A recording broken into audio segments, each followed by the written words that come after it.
All this hatred doesn't happen in a vacuum, and we wanted to highlight two things in the corporate media world that a lot of Muslims are talking about. The first is an opinion piece published in the New York Times on February 2nd and written by Thomas Friedman. Friedman asked his readers to look at the Middle East through the lens of the animal kingdom, comparing the US to an old lion, Iran to parasitic wasps, and Lebanon, Yemen, and Syria and Iraq to infected caterpillars, just wild, racist, and xenophobic tropes. He said in the article, "We have no counter strategy that safely and effectively kills the wasp without setting fire to the whole jungle."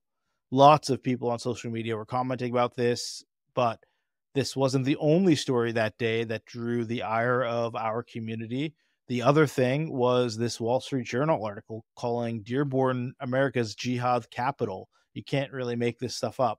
The opinion piece by political commentator Steven Stalinsky in the Wall Street Journal made that reference about Dearborn being America's jihad capital because Muslim leaders in the Michigan city were siding with Hamas, allegedly. Shortly afterwards, Dearborn's mayor, Abdullah Hammoud, called on his city's police to increase security at places of worship and major infrastructure.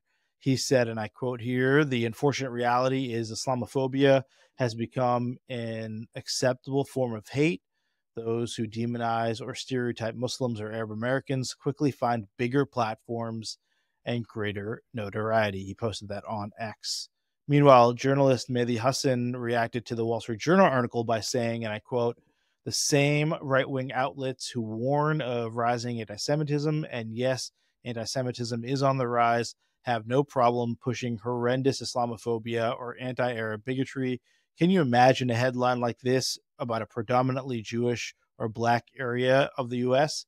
Shame on the Wall Street Journal."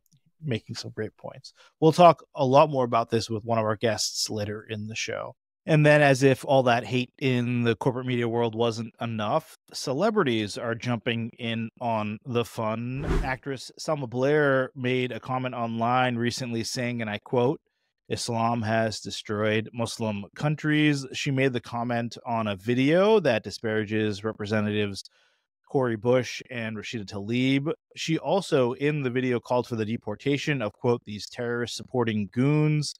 She then quickly deleted the comment. Not before, though, actors Michael Rappaport and Deborah Messing also commented on the same video. Rappaport said that he loved it, and Messing wrote, "Thank you." This past Tuesday, though, Selma Blair apologized via Instagram, saying that she made a terrible error in her words and that it resulted in hurting countless people that she never meant to hurt, and she deeply regretted this. She went on to apologize to the Muslim community and said that she will do better. Never a dull moment in the world of hate and Islamophobia, that's for sure.